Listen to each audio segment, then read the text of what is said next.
E o técnico Tite da seleção brasileira não convocou o lateral Renan Lodge para os jogos das eliminatórias da Copa por ele não ter se vacinado. De acordo com o treinador, a postura do atleta coloca em risco os outros jogadores da seleção. Para tentar amenizar e justificar a atitude, tanto Tite quanto Juninho Paulista, coordenador da CBF, disseram que Renan Lodge não poderia entrar em alguns países pelas regras sanitárias de cada local. Fiuza. É isso aí. Estávamos falando na abertura do programa sobre a moda do campeonato de perseguição. O que a gente podia esperar do Tite?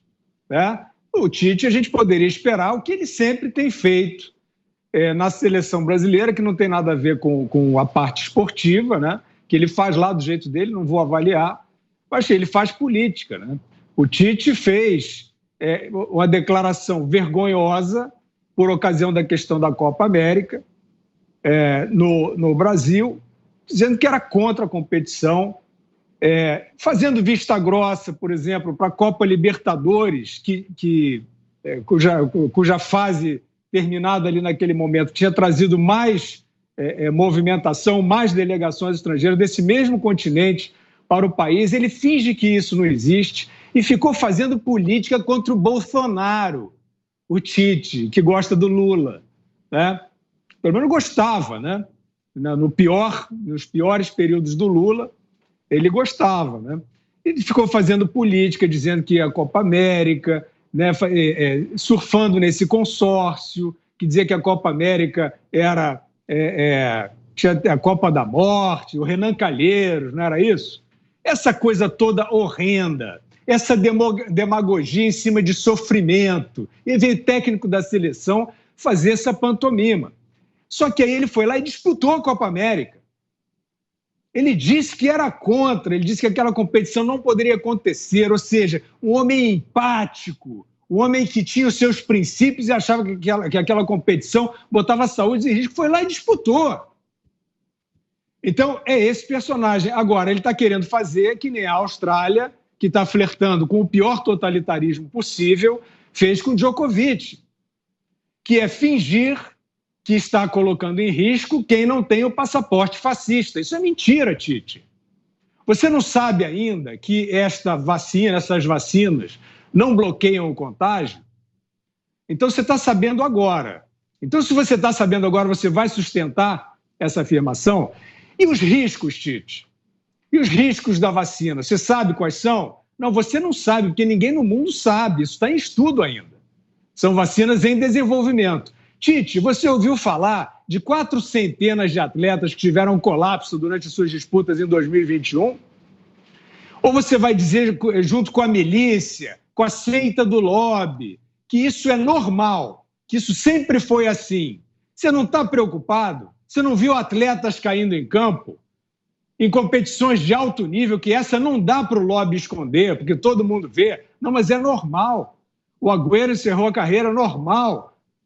O jogador do Manchester United, o jogador do Napoli. Nós vimos isso o tempo inteiro acontecendo. Quando é que na história isso aconteceu igual? Foi a vacina? Eu não sei. Mas você não quer que investigue, Tite? Você não está preocupado com os atletas tendo mal súbito assim toda hora? Muitas mortes em campo? Então, eu vou dizer, é um pouco mais do que uma demagogia de faroleiro.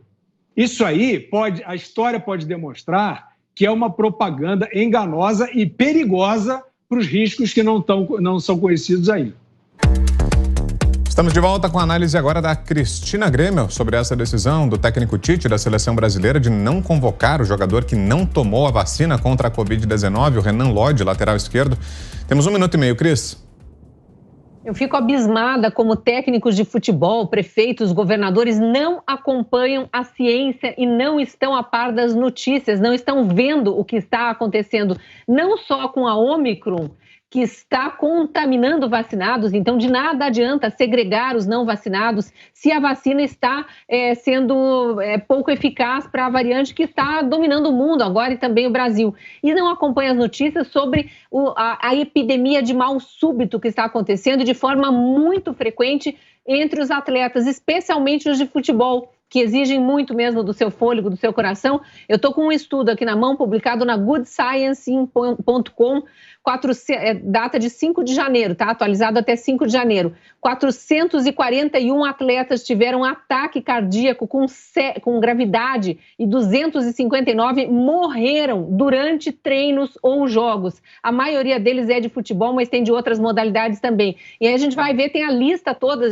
dos nomes desde janeiro de 2021. Isso é só do ano de 2021 até 5 de janeiro, ano da vacinação. E começa, por acaso, por um brasileiro, Alex Apolinário, 24 anos, morreu em 3 de janeiro do ano passado em Portugal. Jogador brasileiro, colapsou, teve um ataque cardíaco enquanto corria durante um jogo. 4 dias depois a história já foi publicada e começou uma lista aí de 441 atletas por esse levantamento que tiveram ataque cardíaco, sendo que 259 morreram. Que adianta ignorar tudo isso e ficar segregando os jogadores não vacinados, alegando que eles são um problema para a sociedade? E a gente está no aguardo aqui da live do presidente Jair Bolsonaro, começa em instantes, daqui a pouquinho. E enquanto isso, queremos ouvi-la também, Ana, sobre essa decisão do Tite de não convocar jogador que não tomou a vacina. Ana. Vitor, é muito triste ver a politização do esporte de uma maneira assim, num ativismo porco, né? Desculpa a palavra, mas é isso. Hoje, Joe Biden esteve na televisão dizendo que é uma pandemia dos não vacinados, o que não é verdade. O próprio Anthony Fauci disse ontem no Senado americano que a vacina não significa mais uma barreira sanitária. A própria diretora da CDC, a Rochelle Walensky, disse isso também numa audiência no Senado americano, que a vacina já está apresentando problemas de idade, digamos assim, não está aí segurando essas novas variantes. E isso é óbvio, né? Nós temos visto aí pessoas vacinadas, não vacinadas, que continuam contraindo a doença. Uma cepa agora chamada cepa vacinal, como o doutor Zeballos muito bem lembra. Aliás, recomendo bastante a entrevista do doutor Zeballos ao Augusto Nunes no Direto ao Ponto essa semana. Muitas explicações, muitos detalhes ali sobre a pandemia e sobre a atual situação do Brasil e do mundo. E a tristeza é da politização, né? Nós vimos aí o caso do Djokovic, né, esse imbróglio todo do Djokovic, sendo que 2 atletas, 2 tenistas que estavam duplamente vacinados, entraram na Austrália, conseguiram ali treinar, né, dentro das condições sanitárias, e 2 atletas, e esses 2 testaram positivo para a Covid, ou seja, não é uma barreira sanitária. E a gente sabe muito bem que lado do espectro político-ideológico o Tite pertence, e ele, infelizmente, aí vai usar o futebol como ele vem usando de uma maneira política e ativista. Infelizmente, a gente tem que tem que expor isso, mas mostrar que o esporte precisa ser deixado em paz.